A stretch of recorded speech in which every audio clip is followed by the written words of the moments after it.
Welcome into an Ultimate Cavaliers show. Mikey McNuggets, Jason Lloyd coming at you from Rocket Mortgage Fieldhouse. The Cavaliers just lost their second game of the season to the Atlanta Hawks, and they're turning the court into ice. So we're up in a suite recording this for you guys. Happy Thanksgiving.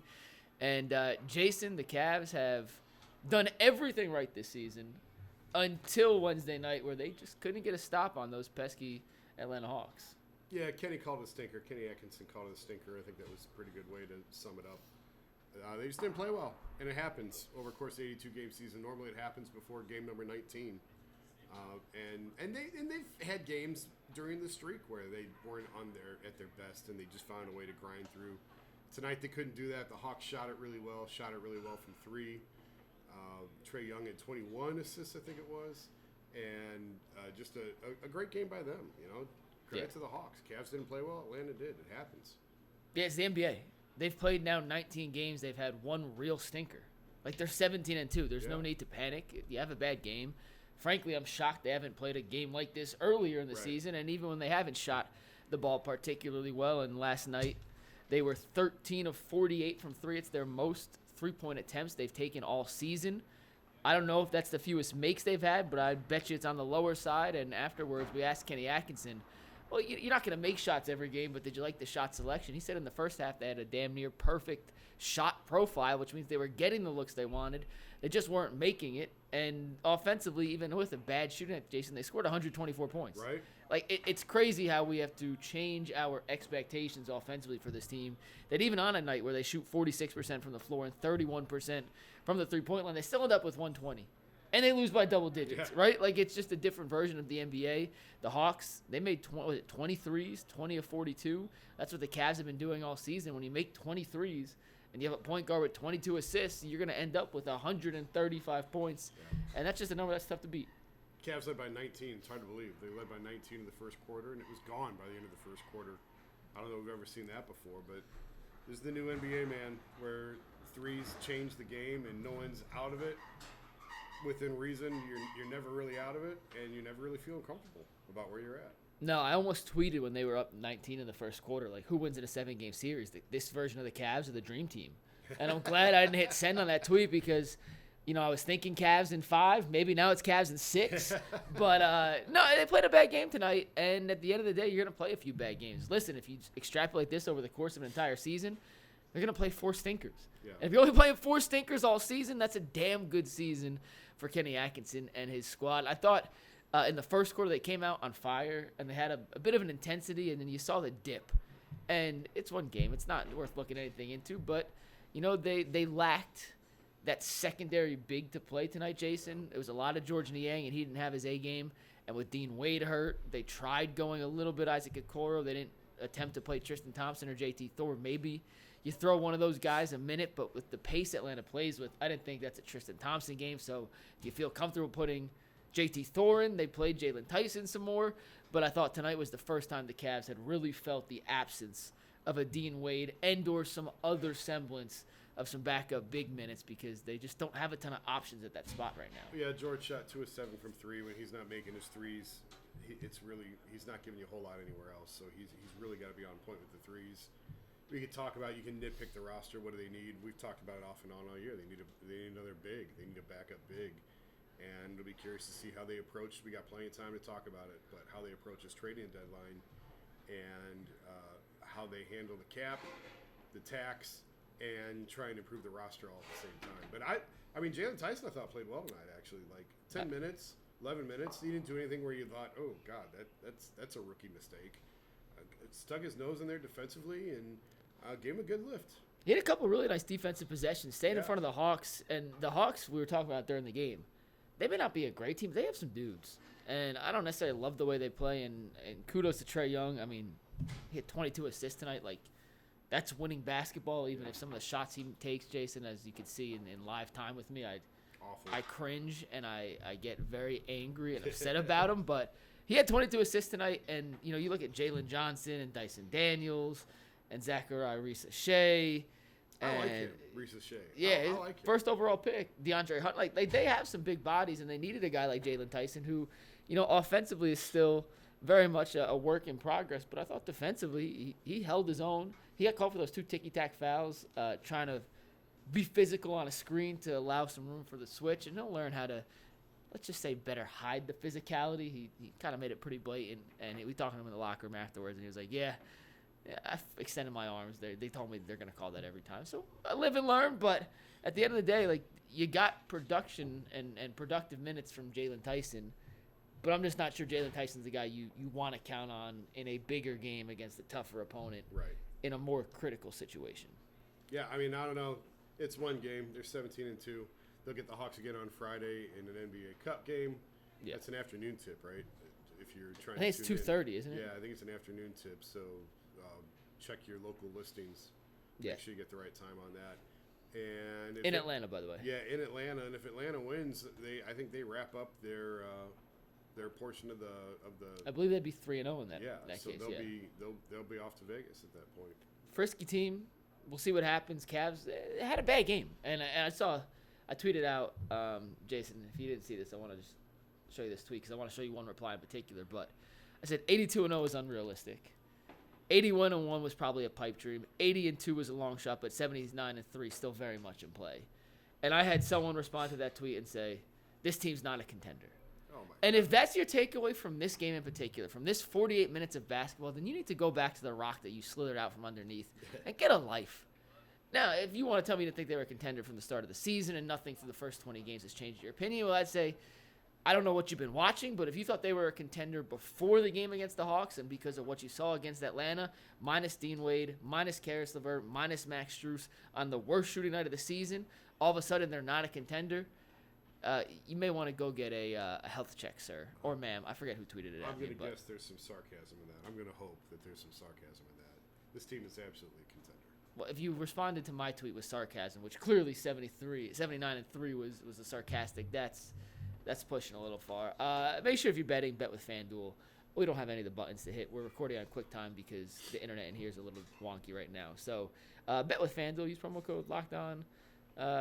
FanDuel.com/UCSS, and you can win some extra money. Jason, you wrote an article the other day featuring some of the cool stats from the Cavs' crazy hot start. And typically on the Ultimate Cavs Show, I'm the one throwing crazy stats at you, and then you tell me your reaction to that. So let's change paces here. You tell me some of these crazy Cavs stats, and I'll give you my instant reaction to that because, for full disclosure, I did not read this article. I was in Philadelphia. He was visiting family. Yes. He was having an early Thanksgiving.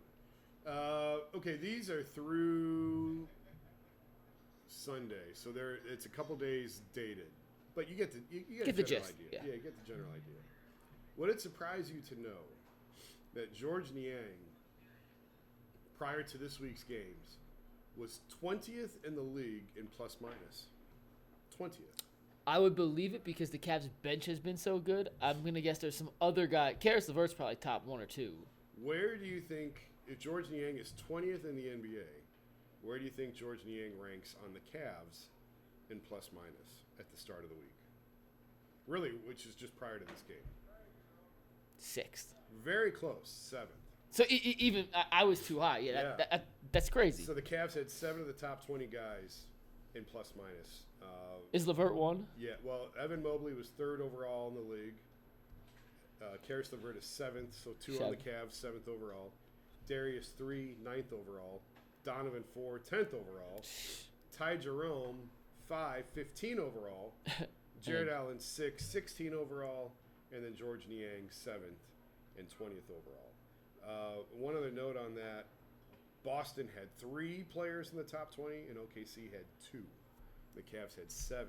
But they're not a contender because they lost a crazy shootout game to the Hawks. All right, I love that stat. What's up next, Jason? So given all of that, it should be no surprise that the Cavs lead the league in point differential.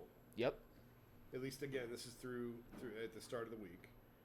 So essentially before tonight's game. This is all up to date. Yeah, but for some of the other teams they've played as well. They've played 1 or 2 games. Their point differential so far prior to tonight was 223, which already surpasses their total for all of last year. Sheesh. Which was 198. They were at 441 2 years ago, which kind of surprised me a little bit. And they were at 492 plus 492 the year of the championship. So those were actually somewhat moderately close, 441, 492. At the rate they're going, the Cavs will blow through both of those point differentials well before the All-Star break. And the best point differential in team history, take a guess what you think it might be. Plus 523. 732 is their best in team history. Not surprisingly, it was the year they won 66 games. And this was, I thought, was interesting. Their point differential through 18 games that season was 222. And this year it's 223 through 18 games. So almost the exact same pace. That's crazy. Almost the exact same pace as when they won 66. Do you know their record through 18 games that season? They had I looked it up the other day, but I didn't make note of it. I looked it up for this stat. I think they had 5 or 6 losses. So 12-5, 13-6, something like that. Something like that. Okay. Yeah. I like that. Maybe 2 for 2. Maybe it was just 4 losses. Maybe it was 4. I don't remember. It could have been that many. They only lost 16 for the year. But it wasn't as good as this record is currently for the Cavs. Correct. Okay. It was not as good as this record is currently. All right, I really like this one. Donovan Mitchell last year. This is on court, off court. Yep. So, how well do you outscore teams when one certain player is on the court, and then how well does the team fare when that certain player is off the court? Okay. It's not unusual. I mean, when LeBron was here, he was. Jokic is typically the best in the NBA. Yeah. LeBron would be +9, +10 with him on the floor, and -4, 5, or 6 with him off the floor. Donovan on the court last year, Cavs outscored teams by 5.9 points. That's per 100 possessions, right? Is that how it's measured? Yeah, I think so. Yeah. Okay. Donovan off the floor, Cavs outscored them by 1.5 points, so about a 7.5 point swing. Okay. Nothing outrageous. But keep in mind that 5.9, that number of 5.9. Cavs outscored opponents by 5.9 points when Donovan was on the floor. This year, the Cavs are outscoring teams by 7.2 points with Donovan on the floor. So up almost 2. Up. When Donovan is not on the floor, Cavs are outscoring opponents 5.6. So the Cavs this year are outscoring teams without Donovan at almost the identical rate as last year with Donovan. That's another A+ stat. I thought that was pretty good. Love that. Which goes to show the depth, and that leads back to the plus minus. Yep. And all that. Yeah. And then one other note on that.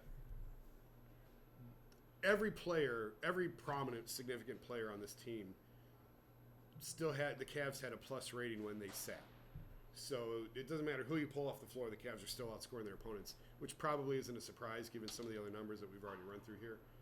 But do you know who has the best/worst? So who, when you pull them off the floor, does the team perform the least great?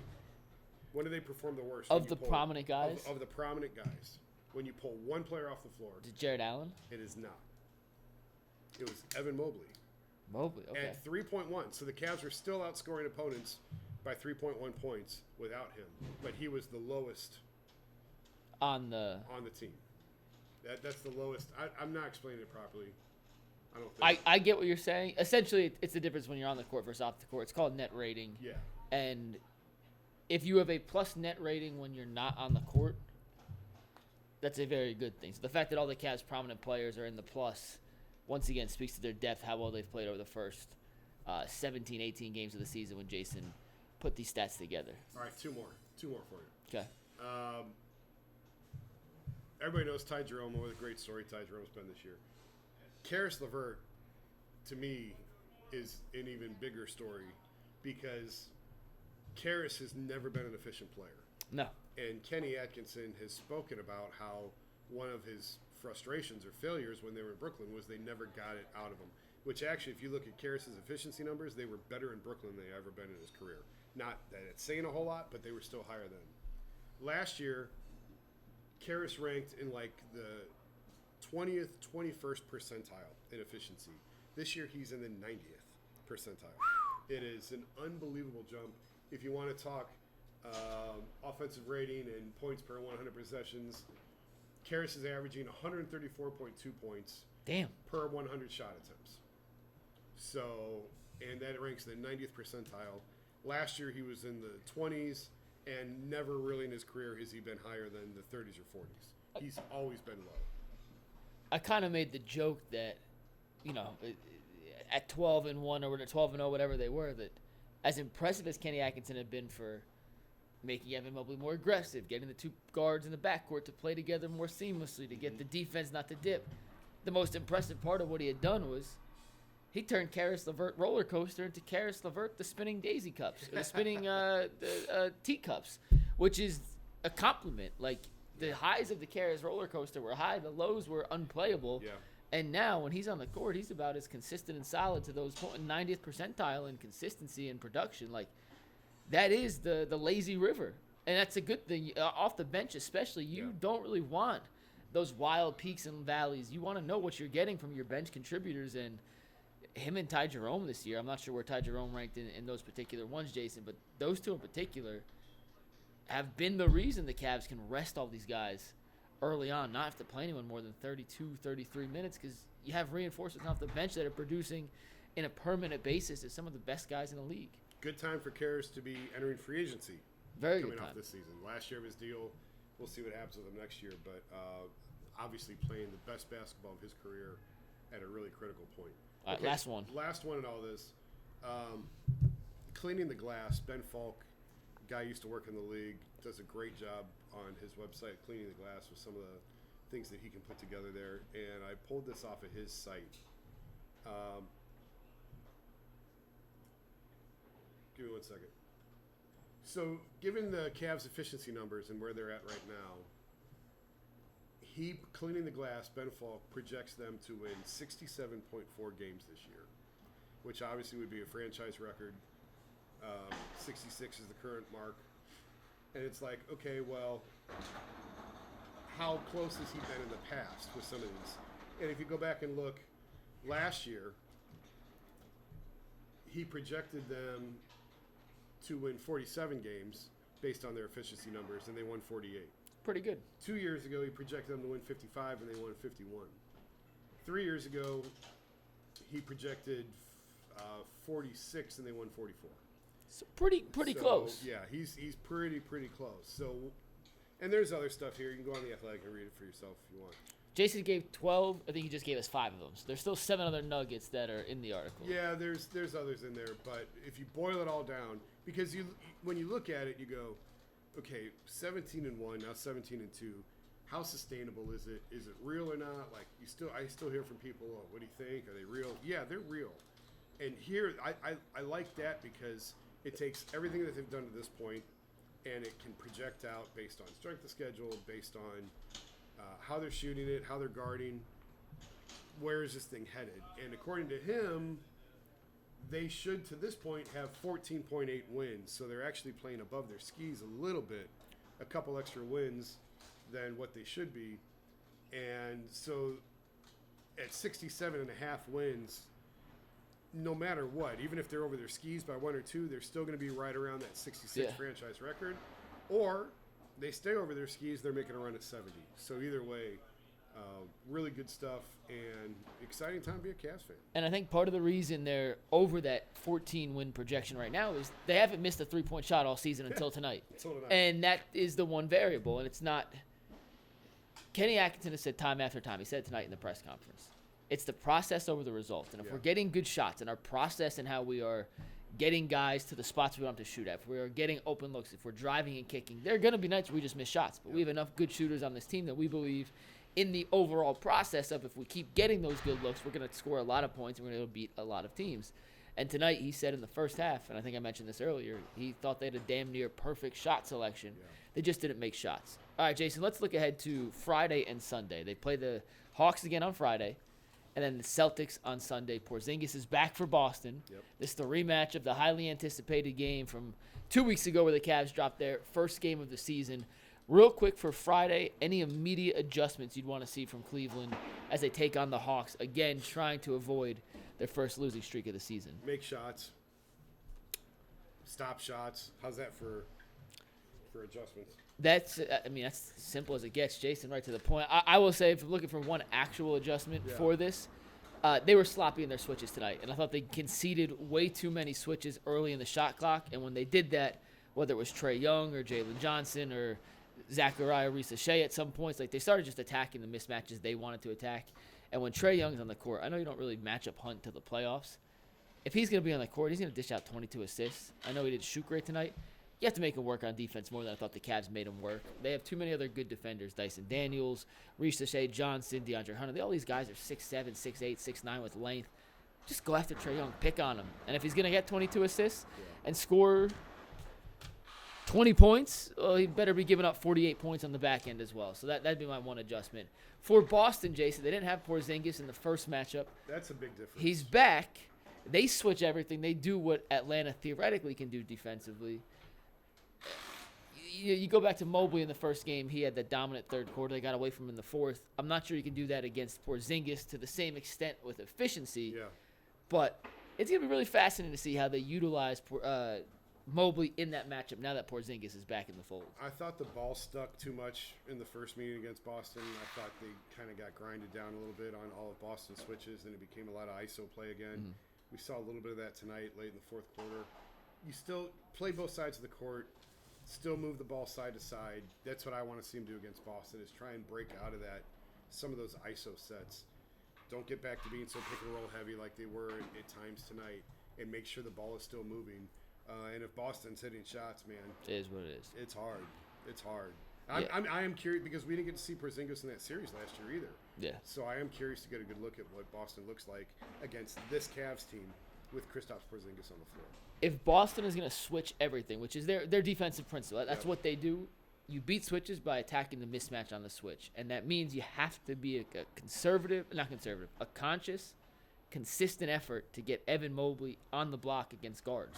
Whether it's Drew Holiday, whether it's Derek White, whether it's Jaylen Brown or Jason Tatum. That's a matchup that by the end of the season you have to feel confident that Evan Mobley, he may not dominate, but has to be able to hold his own and you can take advantage of from a defensive standpoint. Because if you don't, you're going to end up with Darius Garland, who went 3 of 21 in that first matchup, and Donovan Mitchell, who caught fire in the fourth quarter but struggled to find a shot in the first 3, going one-on-one late in the shot clock against 6'9" Jason Tatum, and 6'6" Jaylen Brown, and 6'4" Drew Holiday, who's an all-defensive player of the year caliber defensive guard, and Derek White, who's a really good defensive guard. Oh, yeah, and you have 7'3" Porzingis standing at the rim to defer you. That's what makes Boston such a dangerous defensive team, on top of the fact that they have 5 guys who can shoot.